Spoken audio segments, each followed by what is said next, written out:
Ingrid Bergman was seen as a saint. In the golden age of Hollywood, a town built on artifice and manufactured glamour, she was a breathtaking exception. With a face that radiated a pure, unfiltered innocence and a talent that felt as natural as breathing, she was the industry's angel. She was the wholesome Swedish girl who became a global icon. The star who played a nun in The Bells of St. Mary's and the martyr Joan of Arc. Her image was pristine, untouchable, but far from the glittering movie sets, in the hallowed halls of power in Washington, D.C., United States. Senators stood before the entire nation and branded her a horrible example of womanhood and a powerful influence for evil. How did the world's most beloved actress become a public enemy? Denounced from the floor of the U.S. Senate and exiled from the country that had worshipped her. The story of what drove her to burn down her perfect image, abandon her family, and sacrifice a record-breaking career is far more shocking than any role she ever played. It's a story of secrets buried for decades, of a suffocating marriage that became a gilded cage, and of one impulsive decision that would set her entire world on fire. This wasn't a fall from grace, it was a rebellion. From the very beginning. Ingrid Bergman was forged in tragedy and strength.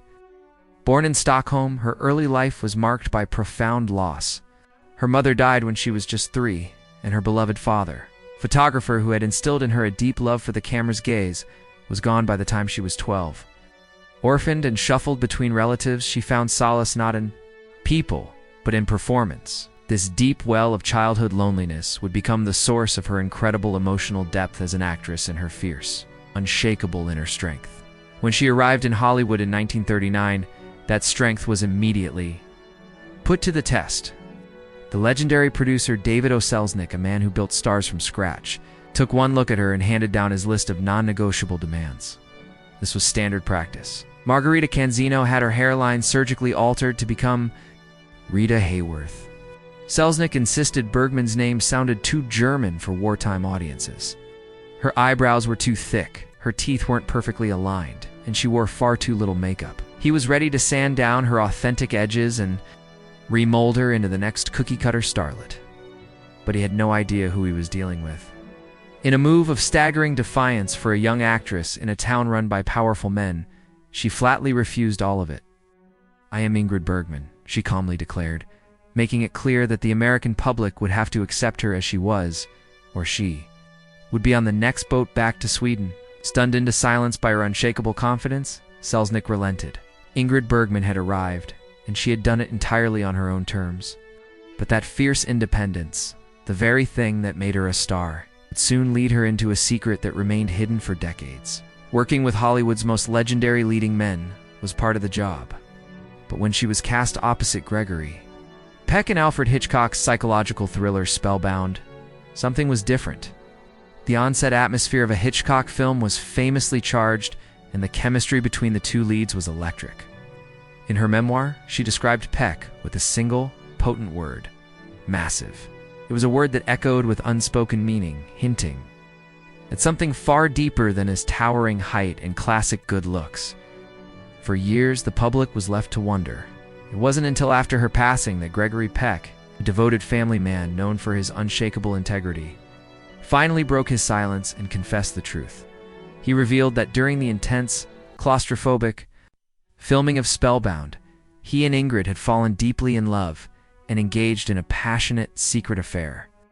It was a bombshell revelation that recast their on-screen moments in a startling new light. While the world saw them as the epitome of professionalism, they were entangled in a clandestine romance, stealing moments between takes, a secret hidden in plain sight. For Bergman, this affair was more than a dalliance. It was a taste of the emotional freedom she desperately craved. And it was a direct response to the man who was waiting for her back home, the man who was trying to own her soul to the world. Her husband, Dr. Petter Lindström, was a respectable and supportive spouse, a brilliant Swedish neurosurgeon.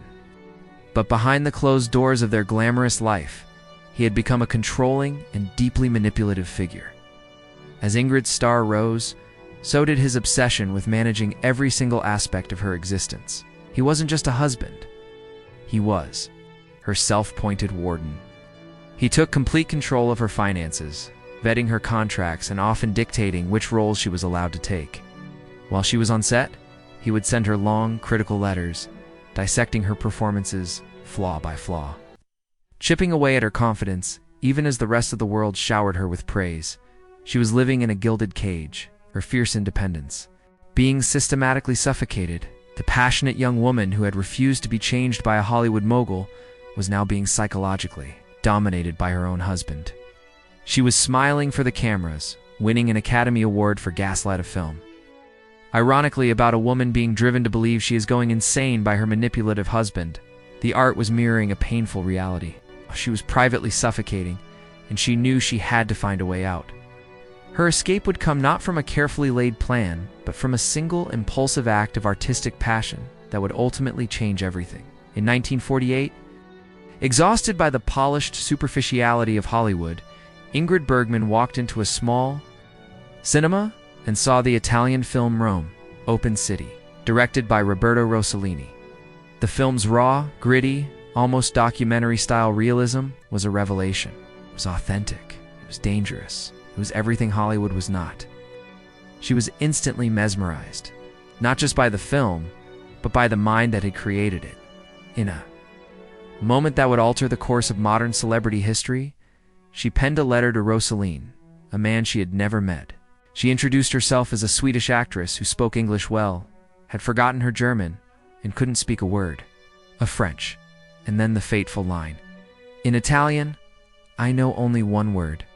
Ti amo, I love you. It was an act of incredible audacity. She offered to come to Italy and make a film with him. When Rossellini, man with a reputation as a brilliant artist and a notorious womanizer, invited her to star in his next film, Stromboli, she didn't hesitate. She turned her back on Hollywood at the absolute peak of her career, abandoned her suffocating marriage, and made the agonizing decision to leave her young daughter Pia behind. She wasn't just choosing a new film or a new man. She was choosing a new life, a new kind of art, a new version of herself. She was choosing freedom, having no idea it would cost her everything. The affair with Rossellini and her subsequent pregnancy detonated a scandal of unprecedented scale. The American public, who had worshipped her as a pure and wholesome idol, felt personally betrayed. The backlash was swift, vicious, and puritanical. Religious groups held protests and editorials across. The country condemned her, but no one could have predicted that the outrage would reach the highest levels of the United States government. On March 14, 1950, Senator Edwin C. Johnson of Colorado, seeing a political opportunity in the moral panic, stood on the floor of the U.S. Senate and delivered a shocking tirade. He called her a common mistress and declared that out of the ashes of Ingrid Bergman will grow a better Hollywood. It was an official, public shaming. Overnight, she became an American pariah. Her films were boycotted, her name became synonymous with immorality, and she was effectively blacklisted from the industry she had once ruled. The most painful consequence was personal. For 7 agonizing years, she was separated from her daughter, Pia. Their relationship reduced to heartbreakingly brief and supervised phone calls. She had found her freedom, but it came at the unimaginable price of being publicly denounced, professionally disgraced, and personally heartbroken. For 7 long years, Ingrid Bergman remained in Europe, her Hollywood career a distant memory. The films she made with Rossellini were artistically bold, but commercial failures, and their marriage, born of volcanic passion, eventually crumbled under professional and personal pressures. But then, a script for a film called Anastasia landed in her hands. The role was that of a woman haunted by her past, whose identity is questioned by the entire world. The parallels to her own life were undeniable. The studio, 20th Century Fox, was taking a massive gamble. Would America forgive its exiled angel? Her performance was a revelation.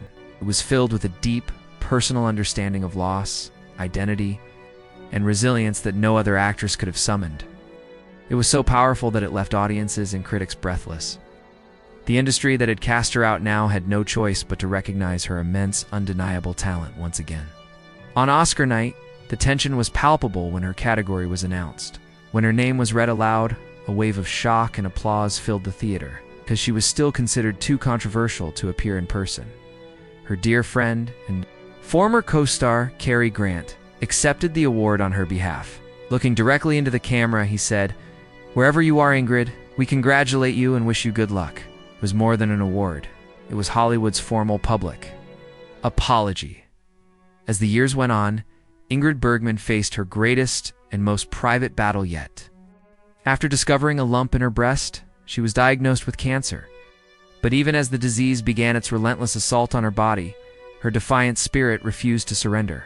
She secretly underwent multiple surgeries and debilitating treatments, all while continuing to work, hiding the true extent of her suffering from everyone but her innermost circle. It was during this grueling period that she delivered one of the most raw and emotionally devastating performances of her career in Ingmar Bergman's Autumn Sonata, outplaying a concert pianist confronting the daughter she had abandoned. The on-screen turmoil was a direct echo of her own life's great pains. She channeled it all into the performance. Her final role was perhaps her most defiant act of all. Frail, in constant pain, and visibly altered by the illness, she took on the role of the aging Israeli Prime Minister Golda, mirroring a woman called Golda. Instead of hiding her physical exhaustion, she used it, weaving her own quiet suffering into the fabric of the character. She poured every last ounce of her remaining strength into the project, a final, courageous act of artistic will that would earn her a posthumous Emmy Award. Ingrid Bergman's life was a tempest of adoration and condemnation, of great love and profound loss. She was never the one-dimensional saint Hollywood wanted her to be, nor the simple sinner her critics condemned. She was something far more rare and powerful, a woman who dared to live and love without apology, even when it cost her the world. She faced down studio moguls, public shame, and a terminal illness with the same unbreakable will she showed as a young girl in Stockholm. She died peacefully in London on her 67th birthday, a poetic, defiant end to a life lived entirely on her own schedule. Her legacy is not just in the timeless films she left behind, but in her courageous, messy, and magnificent refusal to be anything other than herself. Her life was her greatest performance, and its magnitude was, in every sense of the word, truly massive.